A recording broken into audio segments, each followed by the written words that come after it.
है एयरपोर्ट के सीन से, जहां हमारा मेल लीड ताइमू एयरपोर्ट से बाहर निकल रहा होता है। वो चलते चलते एक लड़की से टकरा जाता है और लड़की के हाथ से कॉफी गिर जाती है।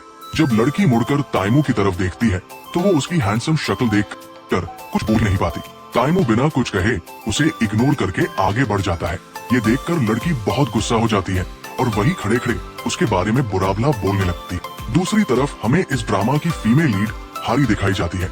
हारी एक साइंटिस्ट है जो खाने पीने की चीजों पर एक्सपेरिमेंट करती है। तभी उसे एक कॉल आता है, कंपनी के प्रेसिडेंट आने वाले हैं। वो जल्दी से अपना काम छोड़कर प्रेसिडेंट से मिलने निकल जाती है। जब वो अपनी टीम के पास पहुंचती है तो उसके टीम मेंबर्स कहते हैं उसे मछली जैसी स्मेल आ रही है। तो डायरेक्टर हंसकर कहता है, यही साबित करता है कि तुम कितनी मेहनती वर्कर हो। सब लोग एक जगह इकट्ठे हो जाते हैं क्योंकि आज कंपनी का प्रेसिडेंट आने वाला है। हर कोई एक दूसरे से बातें कर रहा होता है।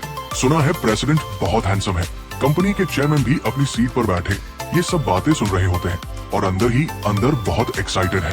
सभी लोग प्रेसिडेंट का इंतजार कर रहे होते हैं। तभी अनाउंसमेंट होता है, प्रेसिडेंट आ रहे हैं। सबकी निगाहें दरवाजे की तरफ चली जाती है। जैसे ही प्रेसिडेंट अंदर आते हैं सब लोग हैरान रह जाते हैं क्योंकि वो प्रेसिडेंट नहीं बल्कि उनके सेक्रेटरी होते हैं।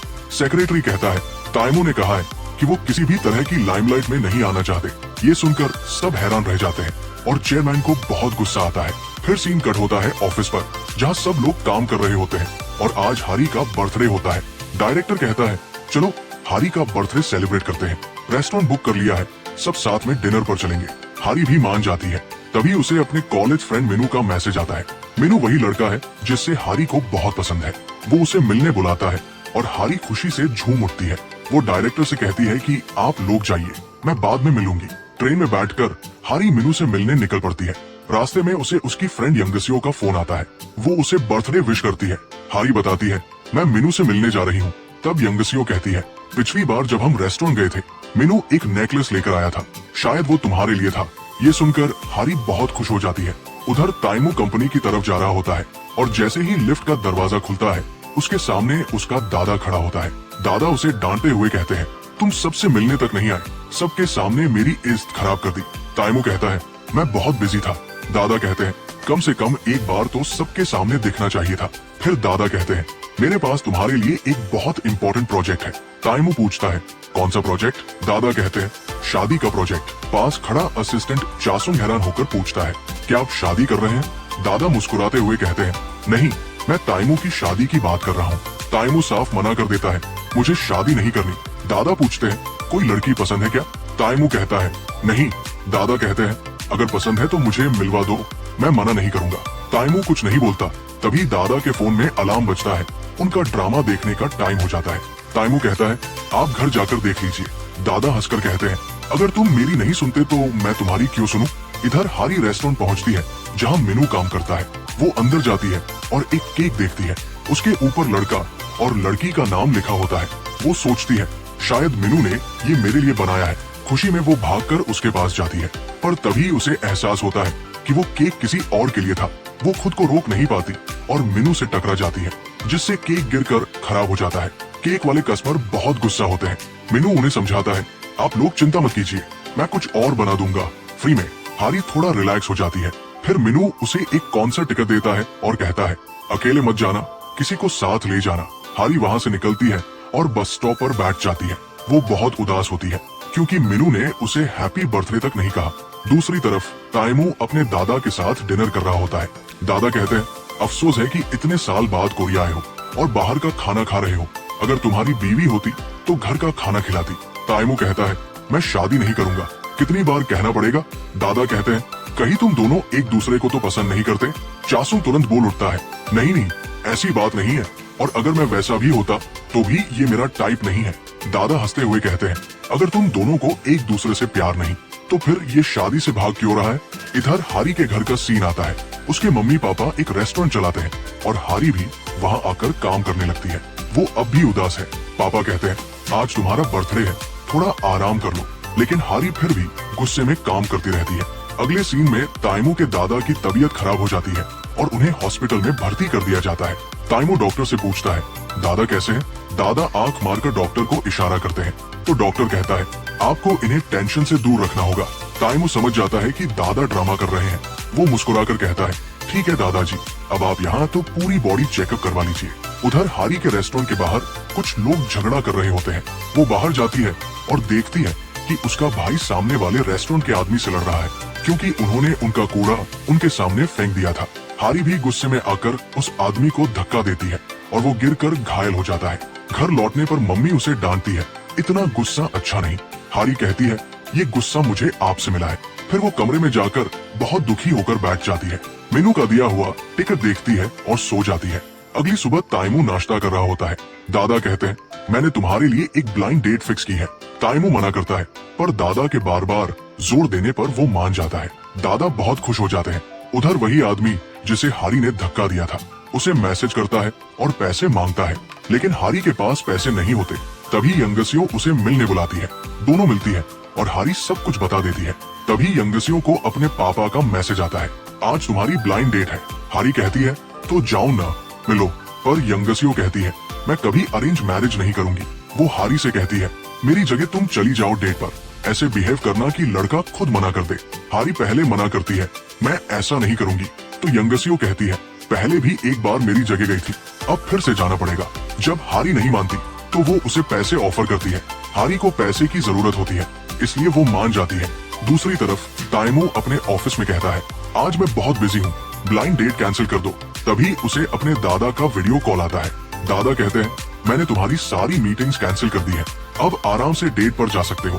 ताइमू सिर पकड़ लेता है, क्यों आया मैं कोरिया, बाहर होता तो चैन से रहता। उधर यंगसियो हारी को अपने ड्रेसिंग रूम में लेकर जाती है। हारी अलग अलग कपड़े ट्राई करती है और एक आउटफिट चुनती है।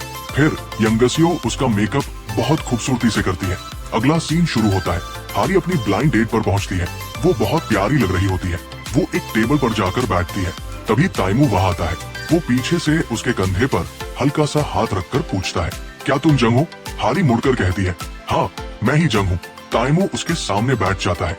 उसे देखकर हारी सोचती है, ये तो कितना हैंडसम है, अब मैं क्या करूँ? मुझे तो यहाँ से भाग जाना चाहिए। लेकिन फिर उसे याद आता है कि ये सब पैसे के लिए है। वो खुद को समझाती है, एक बार ये काम पूरा हो जाए, फिर दोबारा कभी ऐसा नहीं करूंगी। थोड़ा कॉन्फिडेंट होकर वो ताइमू से पूछती है, आपका नाम क्या है? ताइमू बिना कुछ कहे उसे अपना बिजनेस कार्ड देता है। हारी कार्ड देखकर दंग रह जाती है। उस पर उनकी कंपनी का नाम लिखा होता है। वो समझ जाती है कि ये वही आदमी है, उनकी कंपनी का प्रेसिडेंट। हारी नर्वस होकर कहती है, मैं अभी आती हूँ, और जल्दी से वॉशरूम की तरफ भाग जाती है। अंदर जाकर सोचती है, अब तो बस एक ही रास्ता बचा है, भाग जाना। फिर वो खुद को संभालती है, गहरी सांस लेती है और वापस टेबल पर आकर बैठ जाती है। वो बहुत नर्वस होती है। ताइमू उसकी तरफ देखकर कहता है, थोड़ी चाय लीजिए। हारी कप उठाती है, लेकिन उसके हाथ कांप रहे होते हैं। वो खुद को कंट्रोल करने की कोशिश करती है और सोचती है, अब जब मैं यहाँ आ ही गई हूँ तो काम पूरा करके ही जाऊंगी। वो कहती है, यहाँ तो बहुत गर्मी है। ये कहते हुए वो अपनी जैकेट उतार देती है और सोचती है, अब तो ये मुझे रिजेक्ट कर देगा। लड़कों को ऐसी लड़कियां नहीं पसंद होती। पर ताइमू कहता है, तुम्हें ठंड नहीं लग रही? लेकिन देखकर तो लगता है ठंड लग रही है। हारी सोचती है, ये क्या, मेरा प्लान तो फेल हो गया। फिर वो टेबल पर रखी लग्जरी चीजें उठाकर देखने लगती है और सोचती है, अब ये सोचेगा कि मैं सिर्फ महंगे गिफ्ट्स में दिलचस्पी रखती हूँ और खुद ही मना कर देगा। लेकिन तभी ताइमू के फोन में मैसेज आता है और वो उस पर ध्यान देने लगता है। वो हारी की बातों को इग्नोर कर देता है। हारी का प्लान फिर फेल हो जाता है। हारी झुंझलाकर कहती है, लगता है आपको मुझ में बिल्कुल भी इंटरेस्ट नहीं है। ताइमू मुस्कुराकर कहता है, ऐसी बात नहीं है। हारी सोचती है, अब मुझे कुछ अलग करना होगा ताकि ये चौंक जाए। वो मुस्कुराती है और कहती है, चलो किसी रूम में चलते हैं। ताइमू थोड़ा चौंक कर पूछता है, रूम? कौन सा रूम? हारी कहती है, होटल का रूम, जहाँ हम एक दूसरे को अच्छे से समझ सके। ताइमू नीचे देखकर नोटिस करता है कि हारी के पैर कांप रहे हैं। वो समझ जाता है कि हारी बहुत नर्वस है। वो शांति से कहता है, ठीक है चलो। हारी सोचती है, ये क्या, ये तो मान गया, अब तो मेरा पूरा प्लान ही उल्टा पड़ गया। वो परेशान होकर खुद को संभालती है। दोनों होटल पहुंचते हैं और रूम बुक करते हैं। रूम की तरफ जाते हुए हारी अचानक रुक जाती है और सोचती है, पैसे इतने जरूरी नहीं कि मैं अपनी इस दाव पर लगा दूं। वो मुड़कर भागने लगती है। तभी पीछे से एक औरत आती है और उसे रोकती है। हारी हैरान होकर पूछती है, आप कौन है? औरत गुस्से में कहती है, मैं वही हूँ जिसका बॉयफ्रेंड तुम छीन रही हो। वो मिनसिक नाम लेती है। हारी कहती है, मैं किसी मिनसिक को नहीं जानती। लेकिन वो औरत उस पर हमला करने लगती है। हारी डरकर ताइमू के पीछे छिप जाती है। ताइमू कहता है, आपको अपने बॉयफ्रेंड से बात करनी चाहिए। लेकिन औरत हारी को ही डांटने लगती है, शर्म नहीं आती तुम्हें? फिर भी लड़के के साथ रूम जा रही हो। हारी कहती है, आप गलतफहमी में हैं। तभी वो औरत एक फोटो दिखाती है जिसमें एक लड़की हारी जैसी दिखती है। हारी फोटो देखकर कहती है, ये मैं नहीं हूँ। लेकिन वो औरत गुस्से में फिर उसे मारने लगती है।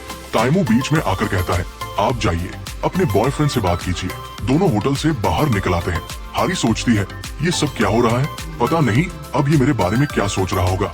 वो तय करती है कि अब इसे खुद ही मना करना पड़ेगा। वो ताइमू के पास जाकर कहती है, तुमने ऐसा क्यों किया? धोखा देने के लिए 2 लोगों की जरूरत नहीं होती। एक लड़की अकेली भी 5 लोगों को धोखा दे सकती है। इतना कहकर वो हंसने की कोशिश करती है। तभी वो औरत फिर आती है और कहती है, रुको, मैं तुम्हें दिखाती हूँ। उसे देखकर हारी डर जाती है और कहती है, मैं चलती हूँ, वरना वो औरत मुझे पीछा करेगी। वो भागने लगती है और वो औरत उसके पीछे दौड़ती है।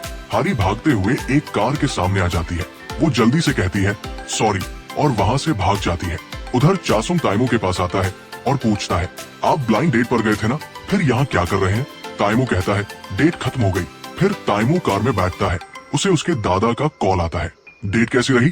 ताइमू कहता है, खत्म हो गई। दादा कहते हैं, जरूर तुमने फिर कोई गड़बड़ की होगी, अब मैं तुम्हारे लिए दूसरी डेट अरेंज करता हूँ। ताइमू कहता है, नहीं, जरूरत नहीं है, क्योंकि मैं उसी लड़की से शादी करूंगा जिससे